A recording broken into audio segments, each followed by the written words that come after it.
राष्ट्र प्रजातन्त्र पार्टीको जुलुस र एमालेको जुलुस के थियो भन्ने कुरा उहाँले अलिकति च्वास छुनुभयो।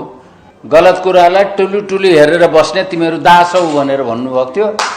त्यो कुरा तपाईहरुले सम्झिनु। सही काम गर्न सक्दैनौ भने चुप लागेर घरमा बसौं, तर गलत काम नगरौं। युवाहरू नैराश्य छन्, निराश छन्। उनीहरूले खोजिरहेका छन् बाटोहरू र राजनीतिमा नैतिकताको धरातल कमजोर भयो भने जड हल्लिन्छ राजनीतिको। राजनीति नगरे हुन्छ त्यस्ता व्यक्ति। किनभने हाम्रो आचरण गणतान्त्रिक लोकतान्त्रिक गणतन्त्रको आचरणै भइरहेको छैन। उनीहरूले देखेका छैनन् राजाको शासनकाल कस्तो थियो, अनि उनीहरू कहाँ जाने जब देखेको छैन। उनीहरूले देखेको 3 जना 4 जना को म्युजिकल चेयर मात्रै देखेका छन्। अनि जाने कहाँ उनीहरूले कहीं न कहीं त सोच्नु पर्यो नि, देख्नु पर्यो नि। किन सरकारले गलत गरेको कामलाई हामीहरू गलत भन्न सकिरहेको छैनौं? के कारण हो? देशको प्रधानमन्त्रीले एमालेले काठमाडौँ 15 गते क्याप्चर गर्नुपर्छ भनेर भन्नुभयो। मैले त त्यो सुन्ने बित्तिकै विरोध गरेँ। के भन्न खोजे देशको प्रधानमन्त्रीले भनेर? मैले विरोध गरेको त खर त्यसको माने राख्दैन। गलत भन्नै नसक्ने हो भने हामी बीपी का अनुयायी हुँदैनौं, हामी नेपाली कांग्रेसका कार्यकर्ता हुँदैनौं। बीपीले भन्नुभएको थिएन गलत कुरालाई टुलु हेरेर बस्ने तिमीहरू दास हौ भनेर भन्नुभएको थियो। त्यो कुरा तपाईहरुले सम्झिनु। राष्ट्रिय मानव अधिकार आयोगको वार्षिक उत्सवमा प्रधानमन्त्री नजाने हो भने कस्तो लोकतन्त्र हामीले खोजिरहेका छौं।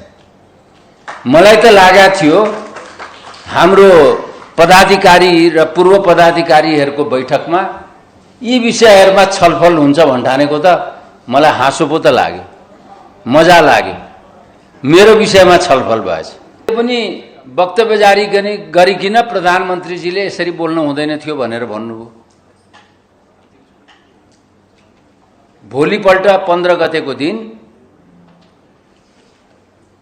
प्रधानमन्त्रीजी त्यहाँ जानुपर्ने थियो। 14 गतेको दिन त्यो उहाँहरूको वार्षिक उत्सव हुन्छ। उहाँले बहाना बनाएर जानु भएन। प्रधानमन्त्रीजीलाई फुर्सद भएन भनियो। राष्ट्रिय मानव अधिकार आयोगको वार्षिक उत्सवमा प्रधानमन्त्री नजाने हो भने कस्तो लोकतन्त्र हामीले खोजिरहेका छौं। मलाई त लागेको थियो हाम्रो पदाधिकारी र पूर्व पदाधिकारीहरूको बैठकमा यी विषयहरूमा छलफल हुन्छ भन्ठानेको त मलाई हाँसो पो त लाग्यो, मजा लाग्यो। मेरो विषयमा छलफल भएछ।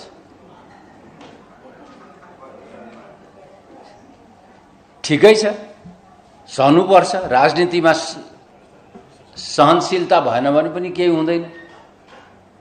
हामी कुन डाइरेक्सनमा हिँड्दैछौं, हामी कसरी कुन बाटो लिएर हिँड्दैछौं,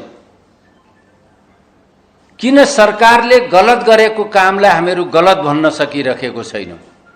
के कारण हो?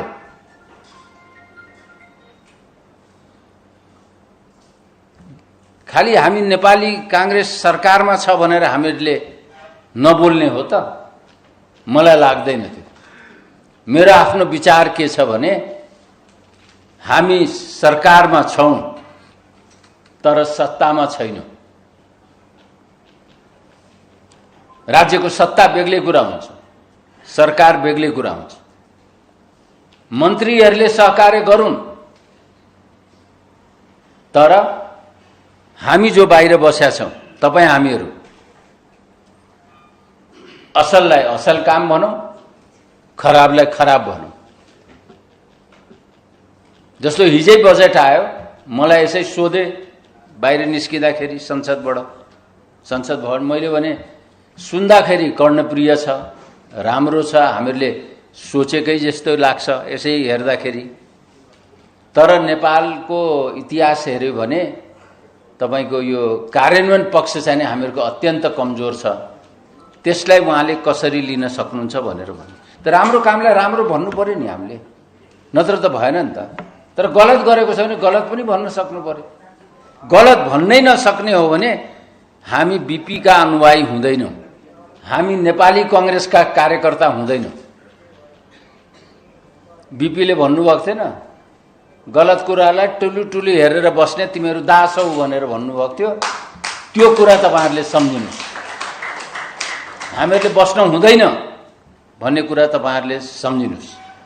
म यहाँ कसैलाई आलोचना गर्न आएको पनि हैन, तर यो अत्यन्त पीडा भएर तपाईहरु माझमा मैले बोलेको।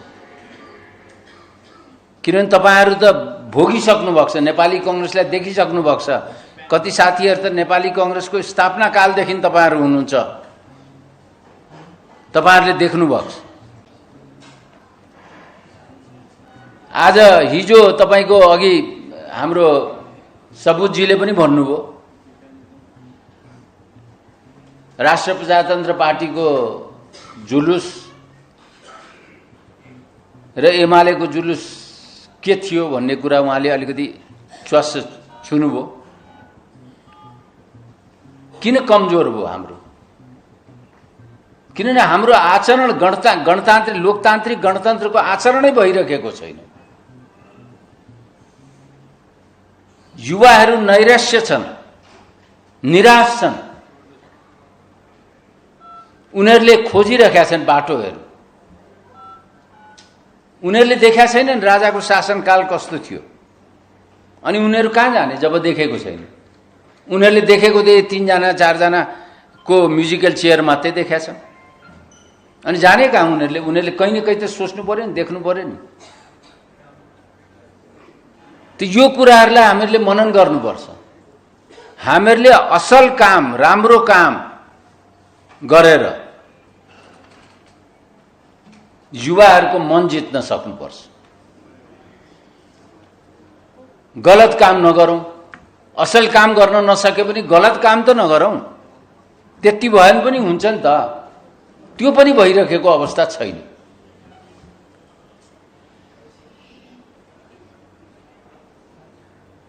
त्यसैले मैले पटक पटक भन्ने गरेको छु एउटा कुरा, राजनीति भनेको नैतिकतामा आधारित हुन्छ र राजनीतिमा नैतिकता कमजोर, नैतिकताको धरातल कमजोर भयो भने जड हल्लिन्छ राजनीतिको। राजनीति नगरे हुन्छ त्यस्ता व्यक्तिले। तपाईहरुले राजनीति गर्दाखेरि नैतिकवानको हिसाबले तपाईहरुले कुरा गर्नुभयो, काम गर्नुभयो। अघि तुलसी नारायणजीको पनि त्यही हो नि त। छोरीको बिहा कि छोराको बिहा थियो? छोरीको बिहामा उहाँ जेल जानुभयो नि। त नैतिकता थियो र न गर्नुभयो, नत्र त हुँदैन त मान्छेको। त नैतिकताको आधारमा हामीहरूले हेर्नुपर्छ। नैतिकताको धरातल हामी कति अगाडि छौं या हामी कमजोर भइरहेका छौं, यो कुरालाई हामीहरूले मनन गर्न जरुरी छ जस्तो लाग्छ। र हामीहरू नेपाली कांग्रेसका साथीहरू